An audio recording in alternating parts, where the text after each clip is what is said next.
परमात्मने नमः।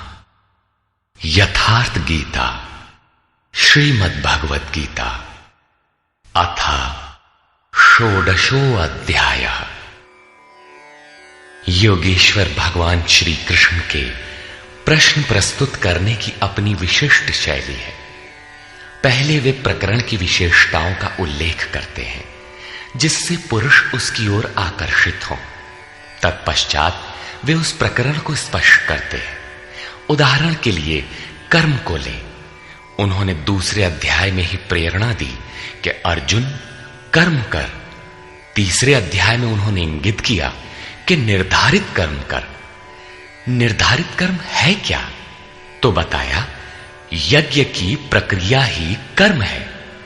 फिर उन्होंने यज्ञ का स्वरूप न बताकर पहले बताया कि यज्ञ आया कहां से और देता क्या है। चौथे अध्याय में 13-14 विधियों से यज्ञ का स्वरूप स्पष्ट किया जिसको करना कर्म है। यहां कर्म स्पष्ट होता है जिसका शुद्ध अर्थ है योग चिंतन, आराधना, जो मन और इंद्रियों की क्रिया से संपन्न होता है। इसी प्रकार उन्होंने अध्याय 9 में दैवी और आसुरी संपद का नाम लिया। उसकी विशेषताओं पर बल दिया कि अर्जुन आसुरी स्वभाव वाले मुझे तुच्छ कहकर पुकारते हैं। हूं तो मैं भी मनुष्य शरीर के आधार वाला, क्योंकि मनुष्य शरीर में ही मुझे यह स्थिति मिली है। किंतु आसुरी स्वभाव वाले, मूढ़ स्वभाव वाले मुझे नहीं भजते, जबकि दैवी संपत्ति से युक्त भक्तजन अनन्य श्रद्धा से मुझे उपासते हैं। किंतु इन संपत्तियों का स्वरूप, उनका गठन अभी तक नहीं बताया गया। अब अध्याय 16 में योगेश्वर उनका स्वरूप स्पष्ट करने जा रहे हैं, जिनमें प्रस्तुत है पहले दैवी संपद के लक्षण। श्री भगवान वाच।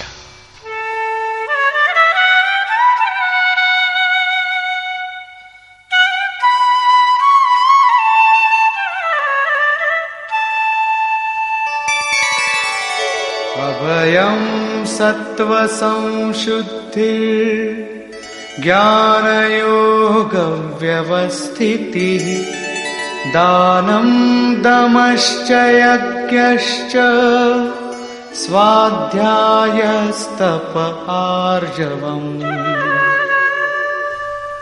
भय का सर्वथा अभाव, अंतःकरण की शुद्धता, तत्व ज्ञान के लिए ध्यान में दृढ़ स्थिति अथवा निरंतर लगन, सर्वस्व का समर्पण, इंद्रियों का भली प्रकार दमन, यज्ञ का आचरण, जैसा स्वयं श्री कृष्ण ने अध्याय 4 में बताया है। संयमाग्नि में हवन, इंद्रियाग्नि में हवन, प्राण अपान में हवन और अंत में ज्ञानाग्नि में हवन, अर्थात आराधना की प्रक्रिया जो केवल मन और इंद्रियों की अंतर क्रिया से संपन्न होती है। तिल, जौ, वेदी इत्यादि सामग्रियों से होने वाले यज्ञ का इस गीतोक्त यज्ञ से कोई संबंध नहीं है। श्री कृष्ण ने ऐसे किसी कर्मकांड को यज्ञ नहीं माना। स्वाध्याय अर्थात स्वस्वरूप की ओर अग्रसर कराने वाला अध्ययन।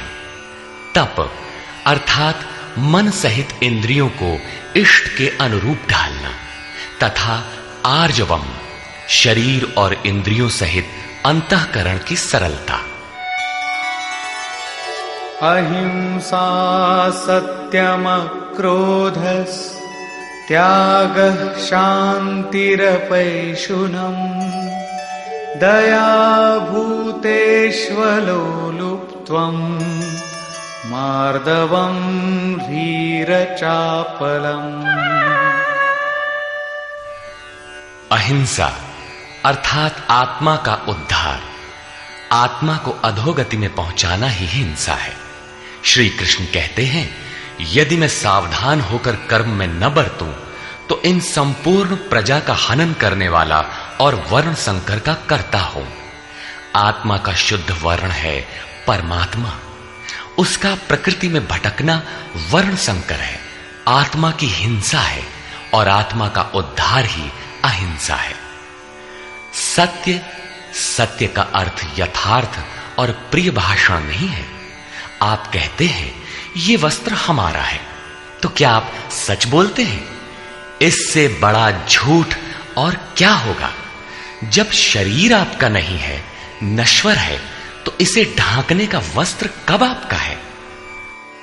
वस्तुतः सत्य का स्वरूप योगेश्वर ने स्वयं बताया है कि अर्जुन, सत्य वस्तु का तीनों कालों में कभी अभाव नहीं है। ये आत्मा ही सत्य है, यही परम सत्य है। इस सत्य पर दृष्टि रखना, क्रोध का न होना, सर्वस्व का समर्पण, शुभाशुभ कर्म फलों का त्याग, चित्त की चंचलता का सर्वथा अभाव, लक्ष्य के विपरीत निंदित कार्यों को न करना, संपूर्ण प्राणियों में दया भाव, इंद्रियों का विषयों से संयोग होने पर भी उनमें आसक्ति का अभाव, कोमलता, अपने लक्ष्य से विमुख होने में लज्जा, व्यर्थ की चेष्टाओं का अभाव तथा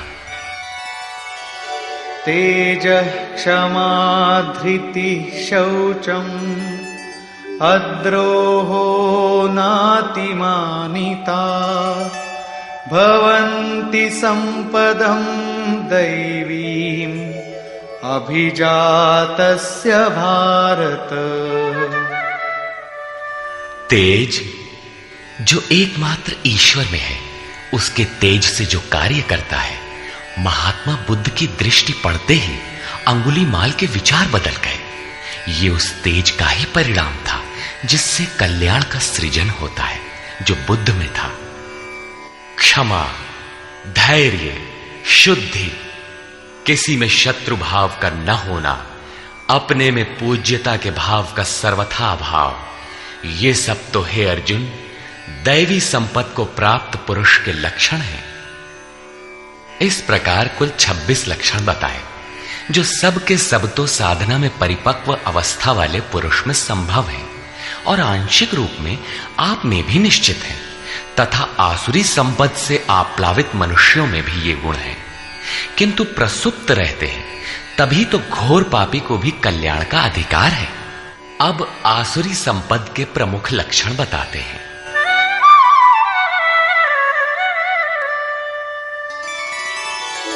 दम्भो दर्पोऽभिमानश्च क्रोधः पारुष्यमेव च अज्ञानं चाभिजातस्य पार्थ संपदमासुरी। हे पार्थ, पाखंड, घमंड, अभिमान, क्रोध, कठोर वाणी और अज्ञान, ये सब आसुरी संपद को प्राप्त पुरुष के लक्षण हैं। दोनों संपदाओं का कार्य क्या है? दैवी संपद विमोक्षाय निबन्धायासुरी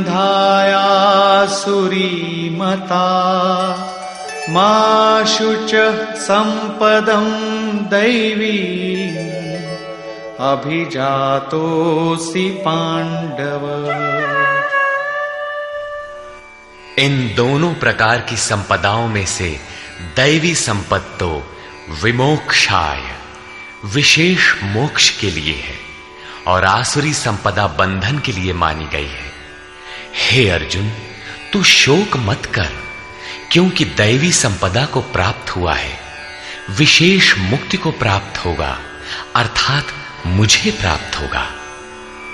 वे संपदाएं रहती कहां हैं?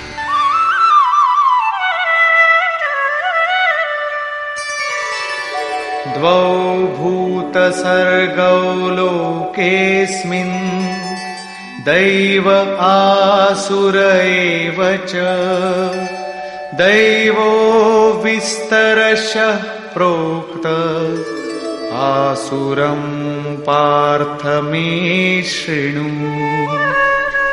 हे अर्जुन, इस लोक में भूतों के स्वभाव दो प्रकार के होते हैं, देवों के जैसा और असुरों के जैसा। जब हृदय में दैवी संपद कार्य रूप ले लेती है तो मनुष्य ही देवता है, और जब आसुरी संपद का बाहुल्य हो तो मनुष्य ही असुर है। सृष्टि में ये दो ही जातियां हैं, वो चाहे अरब में पैदा हुआ हो चाहे ऑस्ट्रेलिया में, कहीं भी पैदा हुआ हो, बशर्ते है इन दो में से ही। अभी तक देवों का स्वभाव ही विस्तार से कहा गया, अब असुरों के स्वभाव को मुझसे विस्तार पूर्वक सुन।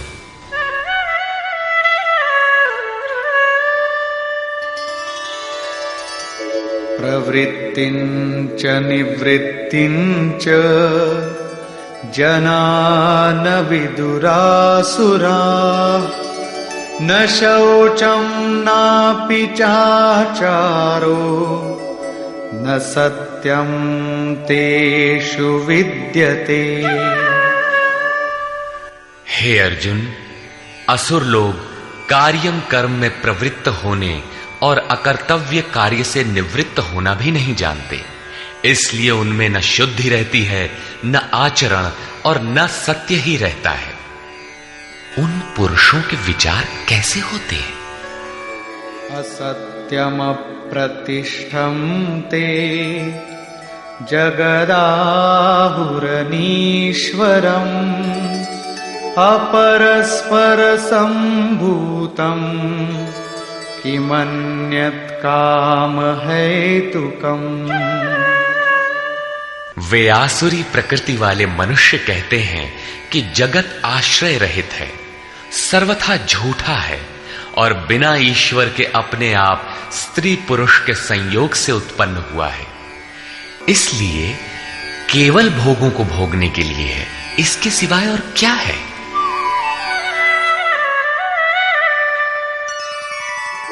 एतां दृष्टिमवष्टभ्य नष्टात्मानोऽल्पबुद्धयः प्रभवन्त्युग्रकर्माणः क्षयाय जगतो हिताः। इस मिथ्या दृष्टिकोण के अवलंबन से जिनका स्वभाव नष्ट हो चुका है, वे मंद बुद्धि अपकारी क्रूर कर्मी मनुष्य केवल जगत का नाश करने के लिए ही उत्पन्न होते हैं।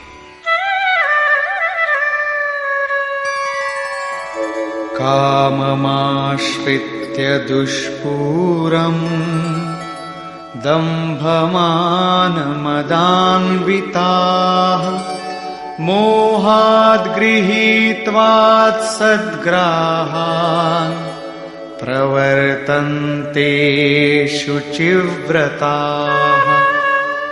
वे मनुष्य दंभमान और मद से युक्त हुए किसी भी प्रकार पूर्ण न होने वाली कामनाओं का आश्रय लेकर अज्ञान से मिथ्या सिद्धांतों को ग्रहण करके अशुभ तथा भ्रष्ट व्रतों से युक्त हुए संसार में बरतते हैं।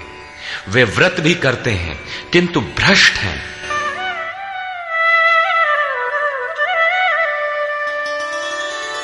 चिंताम परिमेयांच प्रलयांतामुपाश्रिताः कामोपभोगपरमा एतावदिति निश्चिताः। वे अंतिम श्वास तक अनंत चिंताओं को लिए रहते हैं और विषयों को भोगने में तत्पर वे बस इतना ही आनंद है ऐसा मानते हैं। उनकी मान्यता रहती है कि जितना हो सके भोग संग्रह करो, इसके आगे कुछ नहीं है।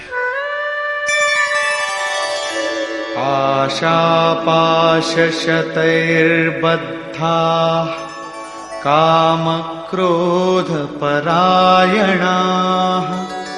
ईहन्ते कामभोगार्थम् अन्यायेनार्थसञ्चयान्। आशा रूपी सैकड़ों फांसियों से एक फांसी से ही लोग मर जाते हैं, यहां सैकड़ों फांसियों से बंधे हुए काम क्रोध के परायण विषय भोगों की पूर्ति के लिए वे अन्याय पूर्वक धनाधिक बहुत से पदार्थों को संग्रह करने की चेष्टा करते हैं। अतः धन के लिए वे रात दिन असामाजिक कदम उठाया करते हैं। आगे कहते हैं, इदमद्य मया लब्धम् इमं प्राप्स्ये मनोरथम् इदमस्तीदमपि मे भविष्यति पुनर्धनम्। वे सोचते हैं कि मैंने आज ये पाया है, इस मनोरथ को प्राप्त करूंगा, मेरे पास इतना धन है और फिर भी इतना हो जाएगा।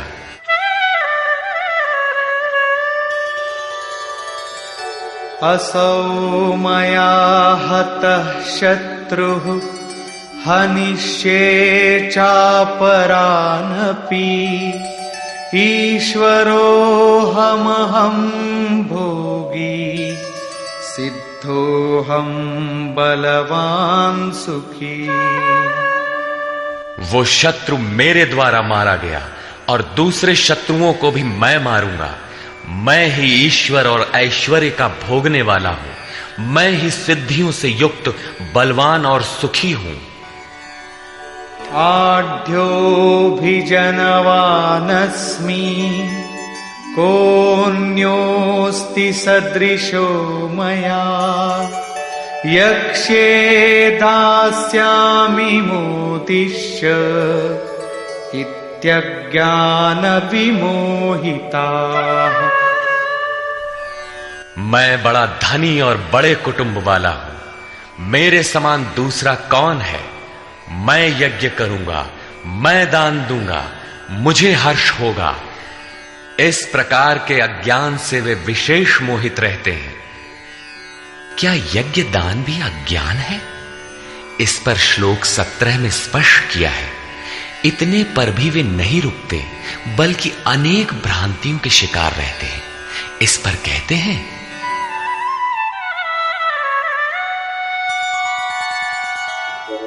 अनेक चित्त विभ्रांता मोहजाल समावृताः प्रसक्ताः कामभोगेषु पतन्ति नरकेषु च। अनेक प्रकार से भ्रमित हुए चित्त वाले, मोह जाल में फंसे हुए, विषय भोगों में अत्यंत आसक्त, वे आसुरी स्वभाव वाले मनुष्य अपवित्र नरक में गिरते हैं। आगे श्री कृष्ण स्वयं बताएंगे कि नरक क्या है।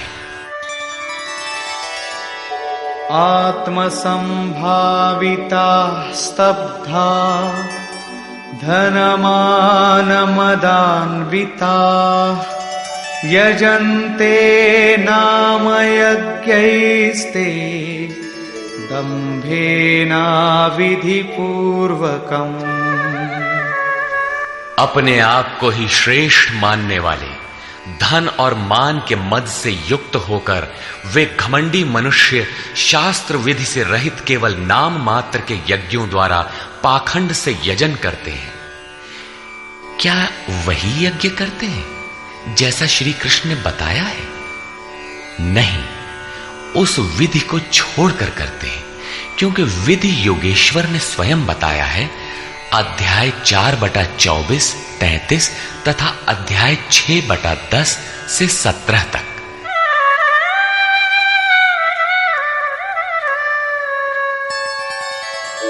अहंकारं बलं दर्पं कामं क्रोधं च संश्रिताः मामात्मपरदेहेषु प्रद्विषन्तोऽभ्यसूयकाः। वे दूसरों की निंदा करने वाले, अहंकार, बल, घमंड, कामना और क्रोध के परायण हुए पुरुष अपने और दूसरों के शरीर में स्थित मुझ अंतर्यामी परमात्मा से द्वेष करने वाले हैं। शास्त्र विधि से परमात्मा का सुमिरन एक यज्ञ है। जो इस विधि को त्याग कर नाम मात्र का यज्ञ करते हैं, यज्ञ के नाम पर कुछ न कुछ करते ही रहते हैं। वे अपने और दूसरे के शरीर में स्थित मुझ परमात्मा से द्वेष करने वाले हैं। लोग द्वेष करते ही रहते हैं और बच भी जाते हैं। क्या ये भी बच जाएंगे? इस पर कहते हैं, नहीं। तानहं द्विषतः क्रूरान् संसारेषु नराधमान् क्षिपाम्यजस्रमशुभान् आसुरीष्वेव योनिषु। मुझसे द्वेष करने वाले उन पापाचारी क्रूर कर्मी नराधमों को मैं संसार में निरंतर आसुरी योनियों में ही गिराता हूं। जो शास्त्र विधि को त्याग कर यजन करते हैं वे पाप योनि है, वही मनुष्यों में अधम है। इन्हीं को क्रूर कर्मी कहा गया है, अन्य कोई अधम नहीं है। पीछे कहा था ऐसे अधमों को मैं नरक में गिराता हूं, उसी को यहां कहते हैं कि उन्हें अजस्र आसुरी योनियों में गिराता हूं। यही नरक है। साधारण जेल की यातना भयंकर होती है और यहां अनवरत आसुरी योनियों में गिरने का क्रम कितना दुखद है। अतः दैवी संपद के लिए प्रयत्नशील रहना चाहिए। आसुरीं योनिमापन्ना मूढ़ा जन्मनि जन्मनि मामप्राप्यैव कौन्तेय ततो यान्त्यधमां गतिम्। कौन्तेय, मूर्ख मनुष्य जन्म जन्मांतरों तक आसुरी योनि को प्राप्त हुए मुझे न प्राप्त होकर पहले से भी अति नीच गति को प्राप्त होते हैं, जिसका नाम नरक है।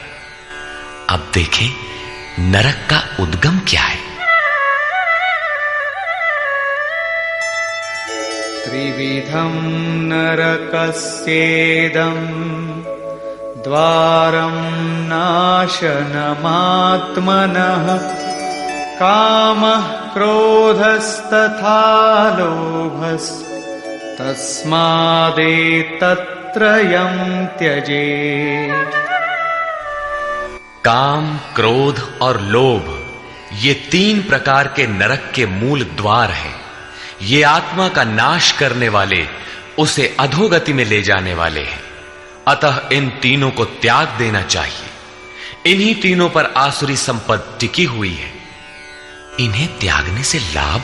एतैर्विमुक्तः कौन्तेय तमोद्वारैस्त्रिभिर्नरः आचरत्यात्मनः श्रेयः ततो याति परां गतिम्।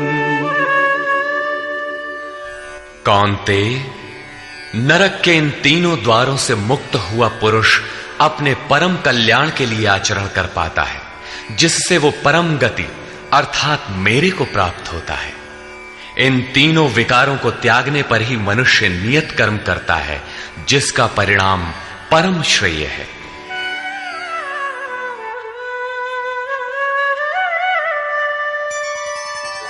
यः शास्त्रविधिमुत्सृज्य वर्तते कामकारतः न स सिद्धिमवाप्नोति न सुखं न परां गतिम्। जो पुरुष उपर्युक्त शास्त्र विधि को त्याग कर अपनी इच्छा से बरतता है, वो न सिद्धि को प्राप्त होता है, न परम गति को और न सुख को ही प्राप्त होता है। अर्थात वो शास्त्र इदम गुह्यतमम शास्त्रम, गीता स्वयं पूर्ण शास्त्र है, जिसे स्वयं श्री कृष्ण ने बताया है। तस्माच्छास्त्रं प्रमाणन्ते कार्याकार्यव्यवस्थितौ ज्ञात्वा शास्त्रविधानोक्तं कर्म कर्तुमिहार्हसि।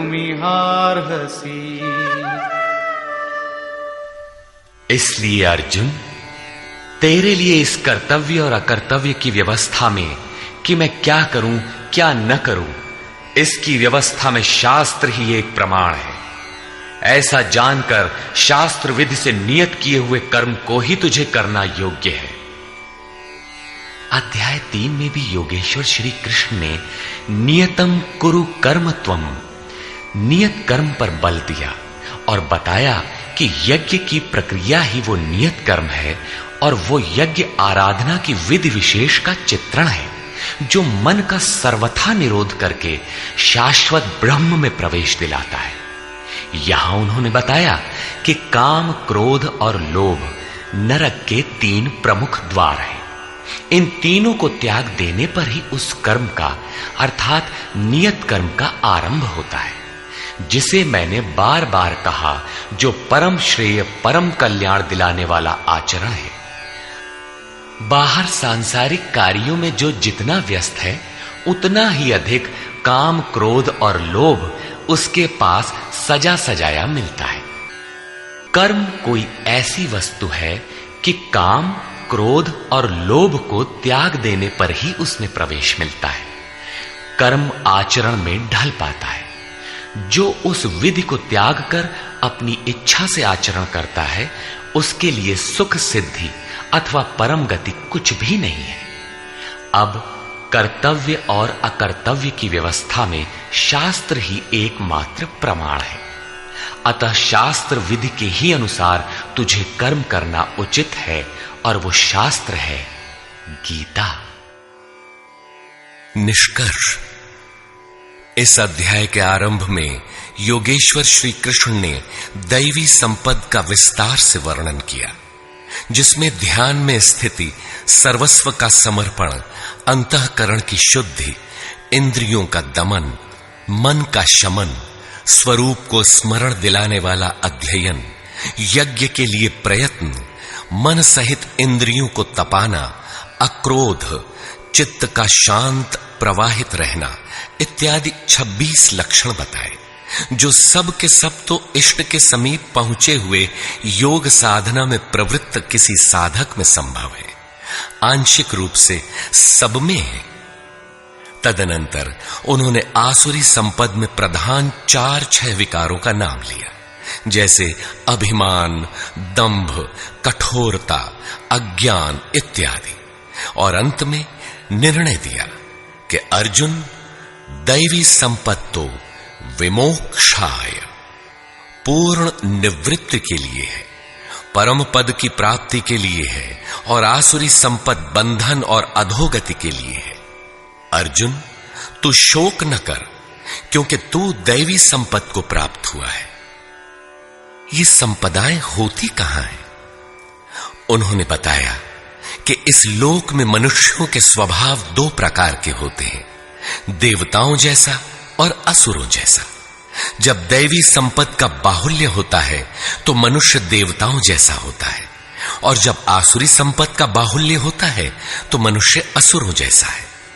सृष्टि में बस मनुष्यों की 2 ही जाति हैं, चाहे वह कहीं पैदा हुआ हो, कुछ भी कहलाता हो। तत्पश्चात उन्होंने आसुरी स्वभाव वाले मनुष्यों के लक्षणों का विस्तार से उल्लेख किया। आसुरी संपत्ति को प्राप्त पुरुष कर्तव्य कर्म में प्रवृत्त होना नहीं जानता और अकर्तव्य कर्म से निवृत्त होना नहीं जानता। वह कर्म में जब प्रवृत्त ही नहीं हुआ तो न उसमें सत्य होता है, न शुद्धि और न आचरण ही होता है। उसके विचार में जगत आश्रय रहित, बिना ईश्वर के, अपने आप स्त्री पुरुष के संयोग से उत्पन्न हुआ है।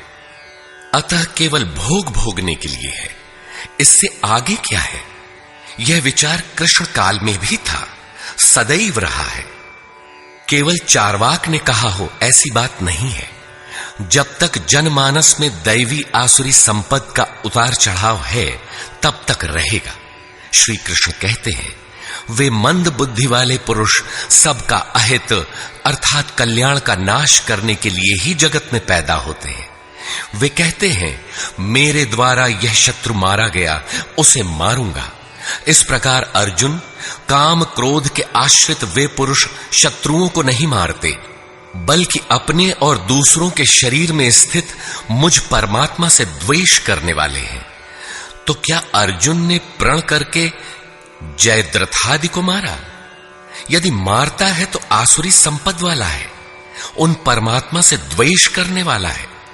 जबकि अर्जुन को श्री कृष्ण ने स्पष्ट कहा कि तू दैवी संपत्ति को प्राप्त हुआ है, शोक मत कर। यहां भी स्पष्ट हुआ कि ईश्वर का निवास सबके हृदय देश में है। स्मरण रखना चाहिए कि कोई तुम्हें सतत देख रहा है, अतः सदैव शास्त्र निर्दिष्ट क्रिया का ही आचरण करना चाहिए, अन्यथा दंड प्रस्तुत है। योगेश्वर श्री कृष्ण ने पुनः कहा कि आसुरी स्वभाव वाले क्रूर मनुष्यों को मैं बारंबार नरक में गिराता हूं। नरक का स्वरूप क्या है? तो बताया, बारंबार नीच अधम योनियों में गिरना एक दूसरे का पर्याय है। यही नरक का स्वरूप है। काम, क्रोध और लोभ नरक के 3 मूल द्वार हैं। इन तीनों पर ही आसुरी संपत्ति टिकी हुई है। इन तीनों को त्याग देने पर ही उस कर्म का आरंभ होता है जिसे मैंने बार बार बताया है। सिद्ध है कि कर्म कोई ऐसी वस्तु है जिसका आरंभ काम, क्रोध और लोभ को त्याग देने पर ही होता है। सांसारिक कार्यों में मर्यादित ढंग से सामाजिक व्यवस्थाओं का निर्वाह करने में भी जो जितने व्यस्त हैं, काम, क्रोध और लोभ उनके पास उतने ही अधिक सजे सजाए मिलते हैं। वस्तुतः इन तीनों को त्याग देने पर ही परम में प्रवेश दिलाने वाले निर्धारित कर्म में प्रवेश मिलता है। इसलिए मैं क्या करूं, क्या न करूं, इस कर्तव्य और अकर्तव्य की व्यवस्था में शास्त्र ही प्रमाण है। कौन सा शास्त्र? यही गीता शास्त्र। किमन्ययी शास्त्र विस्तरई। इसलिए इस शास्त्र द्वारा निर्धारित किए हुए कर्म विशेष अर्थात यज्ञार्थ कर्म को ही तू कर। इस अध्याय में योगेश्वर श्री कृष्ण ने दैवी और आसुरी दोनों संपदाओं का विस्तार से वर्णन किया। उनका स्थान मानव हृदय बताया, उनका फल बताया। अतः ओम तत्सदिति श्रीमद् भगवद गीता सूपनिषत्सु ब्रह्म विद्यायाम योग शास्त्रे श्री कृष्णार्जुन संवादे दैवासुर संपद विभाग योगो नाम षोडशो अध्याय। इस प्रकार स्वामी अड़गड़ानंद कृत श्रीमद् भगवद गीता के भाष्य यथार्थ गीता का 16वां अध्याय पूर्ण होता है। हरि ओम तत्सत।